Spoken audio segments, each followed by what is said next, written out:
What is going on, guys? It's your boy Coaster Jedi here today for you with another countdown. So today I'll be ranking the top 17 coasters of Canada's Wonderland. I have not visited this park since 2019 and I probably won't get back there anytime soon. Unfortunately, I was not able to get all of the credits while I was there. I missed out on Wonder Mountain's Guardian, Taxi Jam, and Coaster Coaster, so I will be including those, but just sort of basically where I think they should go in comparison to the other coasters. So let's get started. There's a lot to do with 17 coasters. So taking the number 17 spot, we have Taxi Jam, the kiddie coaster, and this isn't really anything special. It's just your typical kind of kiddie coaster. There's not much to say about it, but it doesn't seem like an awful ride. Just, it's a kiddie coaster. But what is an awful ride is number 16, Wild Beast. Oh my gosh, I hated this ride. It hurt so bad. It is just so rough, so jerky, and so pointless. Really, they had one redeeming quality, and that was they had one airtime hill that actually did something. But besides that, the rest of the ride was just jerky, rough, bumpy, stupid ride. It was not good, and I heard someone afterwards saying how much they liked it, and I'm like, how can you like that ride so bad? So I'm really hoping at some point Canada will be tolerant enough to let RMC come in and do their work here. I know that Canada has some laws about a Canadian company doing work American companies can do, something like that. It's kind of confusing, but Beast needs help. So if RMC, just work your way over to Canada's Wonderland, please. At number 15, we have a very bad Vacoma SLC flight deck. Yep, this is bad, painful, jerky, about what you'd expect from an SLC. It's definitely worse than Mind Eraser at Six Flags America, which is the other one I've ridden. It also didn't help matters that I had to wait probably close to an hour for this, especially because it broke down, and it was not worth that wait. It was rough and jerky and bumpy and the works with the Vacoma SLC, and you guys know what to expect. You've probably ridden an SLC somewhere, but this is definitely not one of the good ones. Next up, we have Ghoster Coaster, and this is the same as Woodstock Express at Kings Island and Kings Dominion. I've already ridden Woodstock Express at Kings Dominion, so I'm just kind of basing this on that. I wasn't a big fan of it. I thought it was rough and bumpy, but it's a good ride for kids. They definitely seem to enjoy it. I know it's not the exact same ride, so I'm just kind of basing it off of Woodstock Express since I didn't get the chance to ride it. So it's good for kids. It's a good intermediate coaster, but it's nothing really standout or special. At 13, we have Time Warp, and I was kind of unsure where to put this because, in one sense, it's a terrible roller coaster. It just plain sucks. But at the same time, I was kind of intrigued by it. I kind of almost enjoyed it a little bit. Yes, those inversions are very painful, and the cramped cars are not exactly the most comfortable things you'll ever be in. But for some reason, it just kind of fascinated me, and it made me not completely dislike the ride. Maybe it's because I have a soft spot for flying coasters, even though this is clearly the worst flying coaster I've ever ridden. I'm not sure. There's just something that kind of interests me about it. Is it a good ride? Absolutely not. Is it weird and almost kind of quirky? Yes, for sure. So that's sort of how I feel about it. Number 12, we have Silver Streak, the Vacoma, basically hang and bang, and I didn't really get that. It wasn't rough. It didn't jerk you around. It was just sort of, it was a little bumpy, but it was just sort of a relaxing, peaceful ride. And while it's not like a Dragonfire style ride at Dollywood, it's still a solid ride for kids, and it's a good way to kind of introduce kids to inverted coasters. So it's a solid ride overall. No complaints here. Narrowly missing the top 10 is Mighty Canadian Mindbuster, and this is another one I'm kind of split on opinion-wise. So basically, the first drop and the first hill are really good. You get some good airtime, and they're very smooth. But after that, you just kind of descend into boring. You don't really get any airtime on the way back past the slides. Passing the water slides is pretty cool, but there's just nothing there. Then on the way back, it starts to get kind of rough, and then that final helix just beats you up like crazy. So I'm not the biggest fan of this ride. I don't hate it. I don't really dislike it. It's just not great.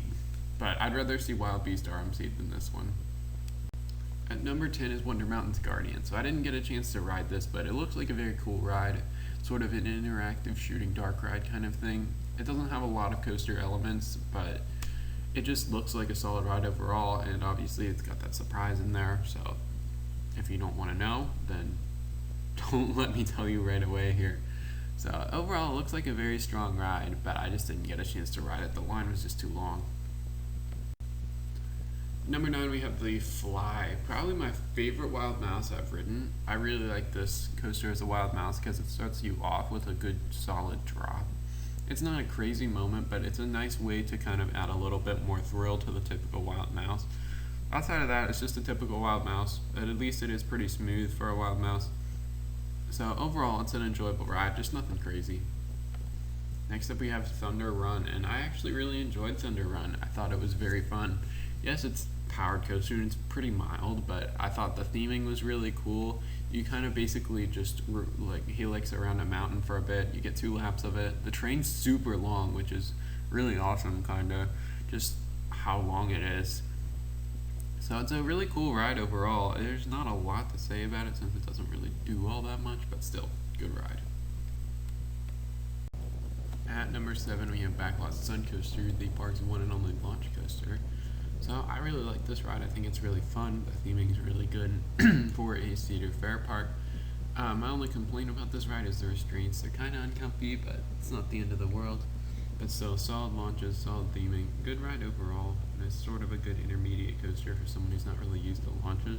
But at the same time, it's plenty intense, and so that the whole family can enjoy it. The first triple helix start there is very intense. The final drop out of the sort of tunnel area is very thrilling as well. So overall, good, enjoyable coaster. Barely missing out on the top 5, we have the Vacoma Boomerang. And this is my favorite Vacoma Boomerang I've ridden. Not that that's really a tough decision, because a lot of the Vacoma Boomerangs are not very good, but this one is a solid one. I found it to be very smooth and to not really have any major flaws to it, but because it's a boomerang, it can only rank it so high. But still, the fact that a boomerang is 6th out of 17 coasters is not a good show for your lineup. So, Canada's Wonderland, work on that, please. Alright, starting off the top 5. Now, these are the 5 coasters I'd consider to be actually good coasters for Canada's Wonderland.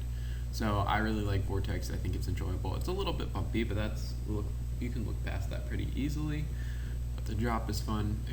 I love the suspended coaster kind of rocking back and forth. My favorite part of this ride is actually at the end.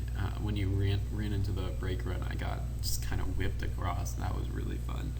So overall, very good ride. I love these suspended coasters. I wish there were more of them out there.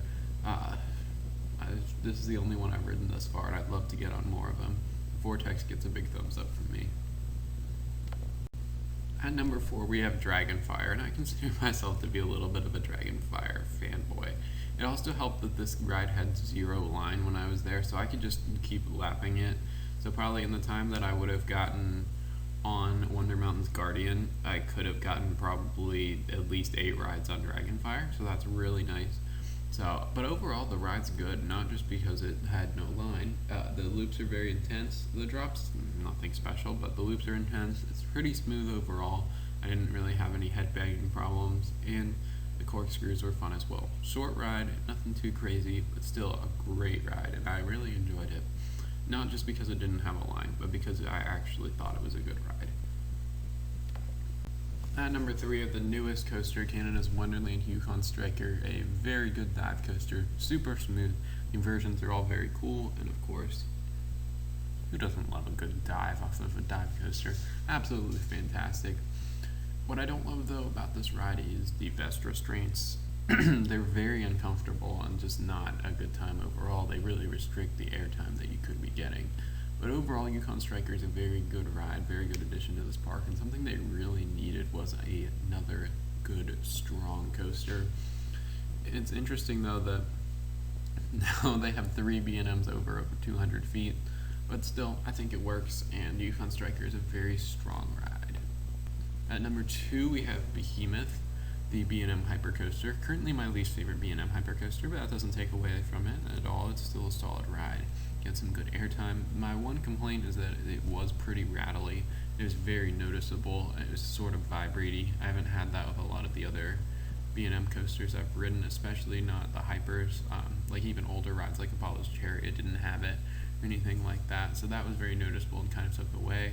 Yes, I rode it in the back twice, but still, that shouldn't make a big difference because I've ridden other coasters in the back and they're still very smooth, other hypers. But overall, it's a solid ride. I just found it to be a bit non-standout among the B&M hypers, and it's still a great ride. You can never go wrong with the B&M hyper, as man once said. But overall, least favorite B&M hyper, but still second best coaster here. And at number 1 is the only Giga coaster I've ridden thus far, Leviathan at Canada's Wonderland. The best coaster in Canada. Gotta love that huge drop, the airtime hills. My favorite moment of airtime on there is definitely the speed hill. But even the large swooping turns are so much fun. Just get a great view of the surrounding area, and you can really appreciate the speed and height that this thing gets through. And although it's not in my top 5 personally, it's still a very fantastic ride, and I really like it. I'm really disappointed I only got to ride it once because of crowds. I was just only able to get on it once. But that one ride is very memorable and very good. And that was enough to get it to be the number 1 coaster in Canada's Wonderland. So thank you guys for watching. Hope you enjoy, and feel free to comment a list of your top coasters here. So thanks so much for watching and supporting, and have a great rest of your day.